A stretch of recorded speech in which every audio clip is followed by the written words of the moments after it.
Just me, a place to be me, where you get to experience life. 'Cause life is a journey, not a guided tour. If you want the rainbow, you have to go through the rain. Welcome back, guys. Thank you so much for joining us. It is 2025. Oh my goodness, January 2025. And we are here. We are back. Just Me podcast is back. And this month, we're going to be talking about New Year, New Year, New You. New Year, New You. How your values can be your inner compass and how it can lead your money mindset and New Year's resolutions. So, last week, we had an amazing interview with Mr. David Buchanan about the New Year's resolutions, what exactly New Year's resolutions are, and how they can be helpful and create pitfalls for us. So, this week, we're going to continue that conversation. We're going to steer into our values and how values support and lead our New Year's resolutions. So, first, we need to understand really what are values? How do they shape who we are and how we function? Miss Smith, what you got for values? So, when I think of values, values are fundamental beliefs that guide your behavior and decisions, serving as your moral compass. So, just to put it in my own terms or to elaborate more, values are things that excuse me, things that you believe in. So, your values should drive or direct your life in all ways, personal and professional. A lot of times, people will feel as if that they can put their values aside and just do things.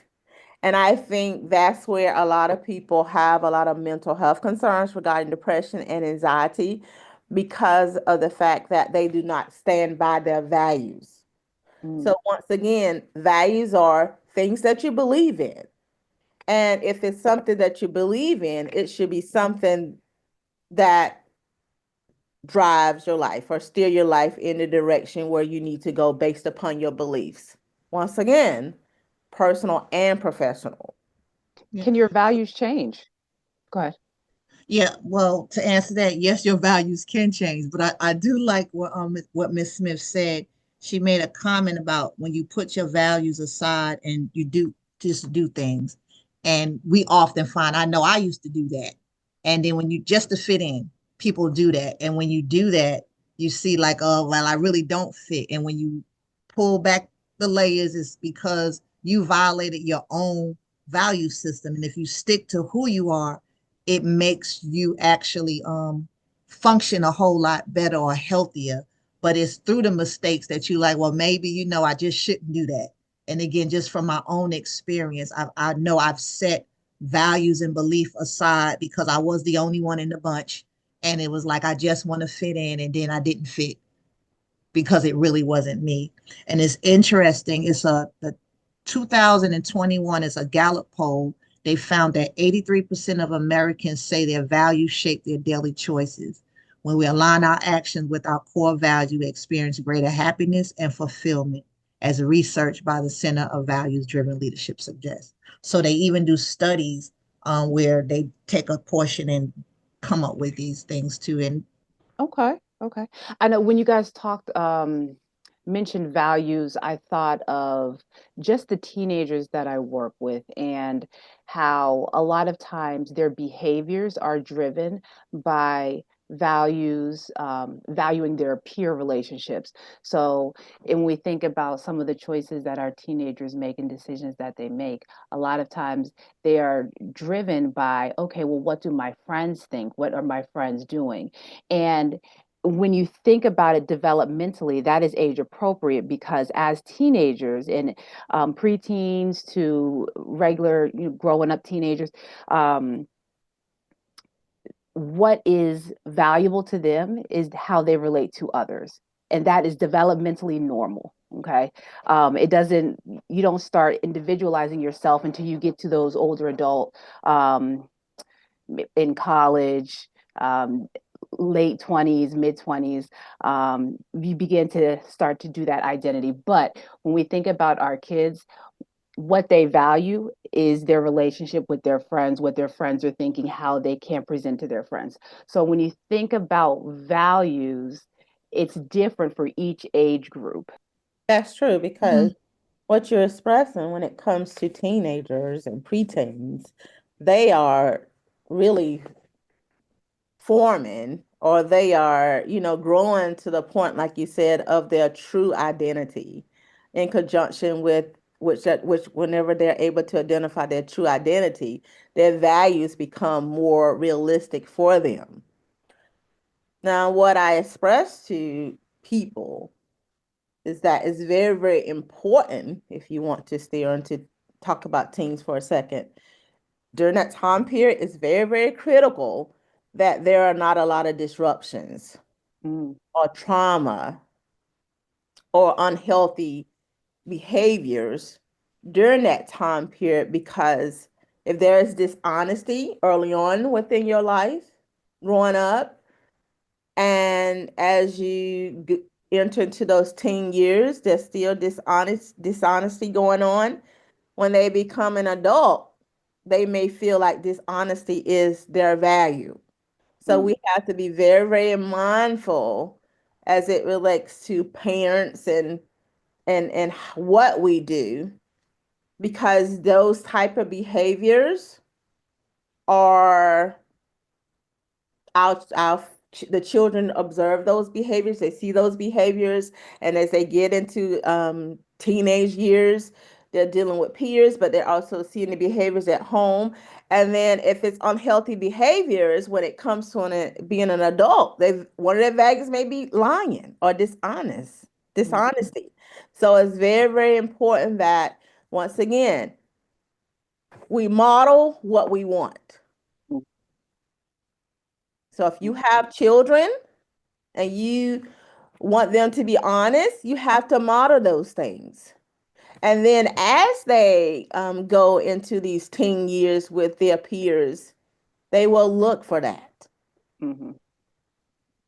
In the I'm relationships. glad you shifted the conversation now because I had a note that to ask the question, where do you think the shift takes place? Because the adults come into the office and their value system is all jacked up. And so when you just mentioned like it starts in the formative years. So normally we have I always say like a lot of adults is we're walking and living childhood traumas or unresolved childhood traumas. And we got to get back to that layer before we can do anything first. So it's good like to model that example, to be that example.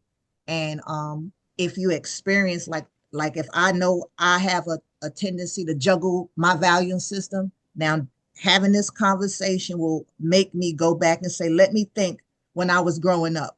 When did it shift? Or okay, I was always exposed to this. So that's why I have more tendencies to accept it now. And if I don't like it, I can make those changes. And if I'm just starting to parent now, I get to say make a difference, regardless of my condition.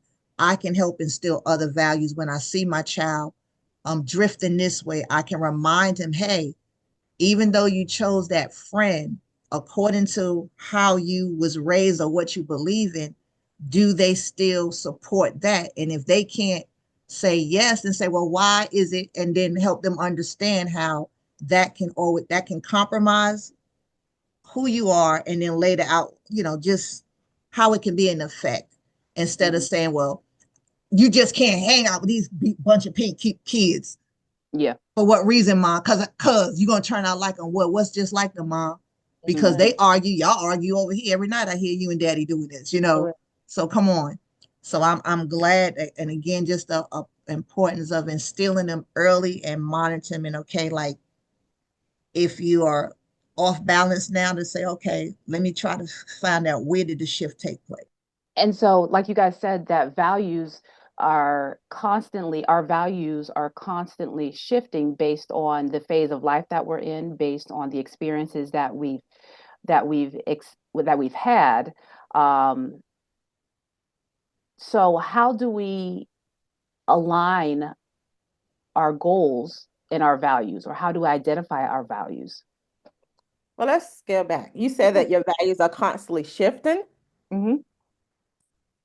I disagree that they're constantly shifting. I would say that you're reevaluating them, Okay. Yeah. shifting. Because if I had great values as a child, where honesty is very important, healthy relationships are very important, then Hmm. I want to keep that value. Hmm. But as you go through different stages of life and as situations come up, you may find yourself reevaluating, your values versus shifting them because I have that foundation. And that Okay. foundation has seemed to work. It seemed to work for me. Hmm. So it will shift. I would assume it will shift because, as Miss Tracy says, as we see adults in therapy and they have found out or they notice that these beliefs are not working for them and they're causing more harm than good, then yes, then you may need to reevaluate and shift and change your values in that state. But reevaluation, if the values that I had early on within life were consistent, were solid, and I noticed that I continued to have them or I continued to use them through um my young adult up to adult years. I would keep them, but I have to reevaluate or look at certain situations I'm in or the relationships I have just to ensure I'm not going out of my values or not, or going against my values. Right. And two, I was in the military, so I served as a drill sergeant. And one of the things that we do is we have to instill the Army values because we're getting people from all walks of life that have different values from everywhere, just some people in born on this side of the world and everybody come together. So we have to have this one value system. It's not taken away from the values that you have, but we're Mhm. introducing and instilling these new values so we can all function together. And if we function with these set of values, we will be able to accomplish the mission. And it was real quick. It was an acronym for leadership. So the L stands for loyalty, the D is duty, R is respect, S is selfless service, H is honor, I is integrity, and P is personal courage. So again, leadership is an easy acronym to know. And if everybody stay loyal, duty, respectful, selfless service, honor, if everybody were as a military family in the Army, we get the job done. You go outside of that, stuff is gonna happen. There you go. Not taking away from nothing that you came, but we ask you to operate like this. So don't take away what mommy and daddy instilled in you. Operate like that. You can add on, but this is your core values from beginning. I like that. I Yeah. like that. I like what you ladies said about how not necessarily are our values changing, but they're we're enhancing them. It sounds Mhm. like. And so you can have multiple different values, but also depending on the experiences that you're in, like what Tracy was saying, is that you have your values that maybe you were raised with. And sometimes we don't know the values, but we just know how we're operating. Which, if we go through counseling, we kind of understand. All right, well, maybe my value was not not engaging in conflict, or being honest, or different things of that nature. But it sounds like as you go through different experiences with jobs, with relationships, you can add on to that, and make adjustments as necessary. So, how do we identify our values? I think we kind of mentioned that already, like a lot of self-reflection, Hmm. evaluating some decisions that you made in the past, most definitely, and then aligning them with some of the goals that you might have set for yourself. But definitely to start with self-reflection. That's Mhm. assessment. We always need to do that. And really prioritize what's important to you and and to focus on those goals that are very important to you. And we also have to make sure that, we stay within the boundaries of our goals, of our values too. So that means you have to set boundaries and make sure that you don't go out of those boundaries And that's where those values and beliefs come in. Once you go out of those boundaries, there's, go if you go against your boundaries, that and your what your boundaries are your values, that's when there's a lot of chaos or a lot of disruption when it comes to the mental health, mental and physical health. Imagine if you got a ticket, if you intoxicated, you get a DUI for Mm-hmm. like drinking too much. What if you cross your boundaries or your own value system and they start giving you tickets? Like you drunk driving, you outside your own lane. Just stay within your boundaries, the limits that you put for yourself. And I Mm-hmm. always say, if you don't respect things that you set for yourself, how can other people respect it? And Mhm. you cross your own boundaries, you cross your own lines, but you want people to respect the lines that you made, but you cross them and they look at you and say, you don't even value your own stuff. That's right. And people look at that. People watch how you treat yourself and they give you the exact same thing back. People model how you respect yourself and how you respect and how you respect and treat yourself. Okay. Okay. And one of the things that we try to do as far as helping people with identifying how to understand their values is you can go online, you can print out a core value sheet, Google core values, and typically a list of 100 words. It could be from 25 to 100 words will pop up. And some of those words on that list will be leadership, would be trust, would be honesty, communication, creativity, um, financial health, physical health.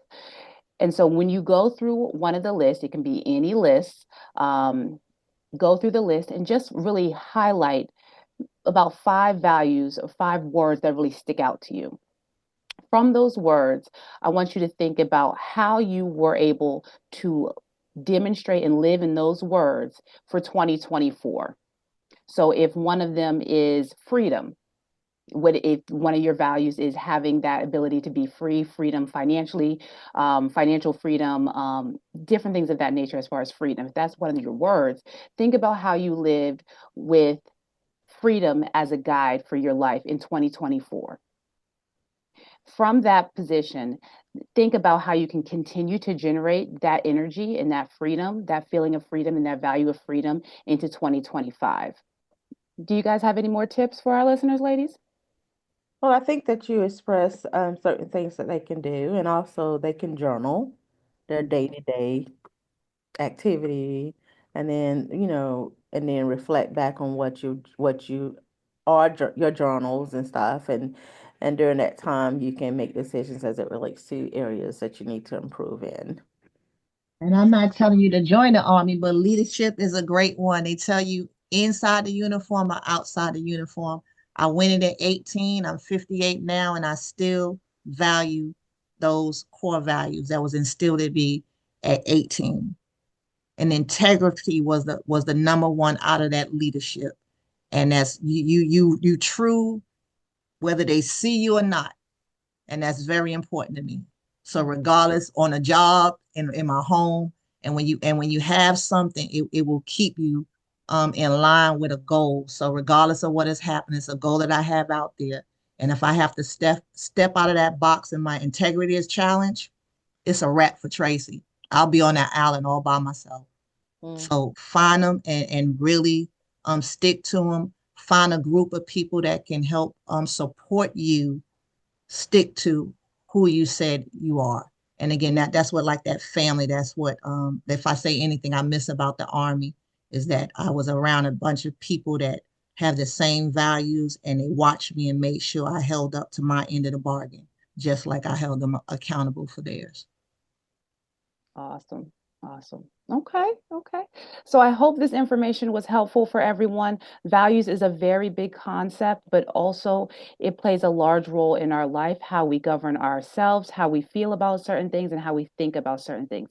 So it would definitely be doing yourself a service if you took some time within the next few months to really reflect back. It could be with vision boards, it can be with prayer boards, it can be with group councils, your sister circles, brotherhoods, where you really take a step back and you reflect on how you operated in 2024, what were your values that drove you, and what that can look like as far as going into 2025. So this is just one way of being able to tie those New Year's resolutions into into values that you live by, and so that your New Year's resolutions will be more attainable because they're based on, or they're grounded in, what you truly value, and will continue to push you to be motivated to do your New Year's resolutions.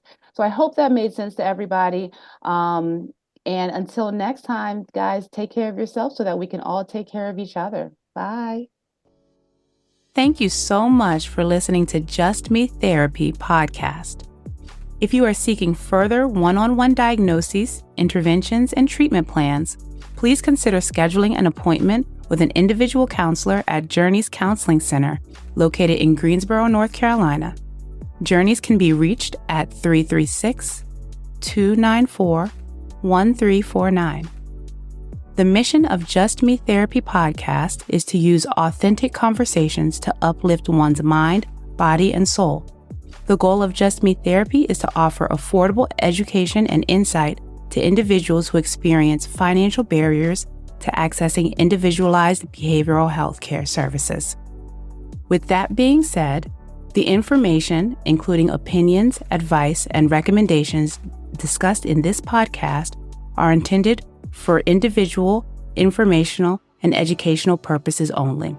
Such information is not intended to substitute the recommendations of your own licensed therapist or healthcare professional. Although we are licensed behavioral health professionals, we are not your licensed behavioral health professional. As a result, the advice mentioned on this podcast should not replace the recommendations offered by your own qualified health professional.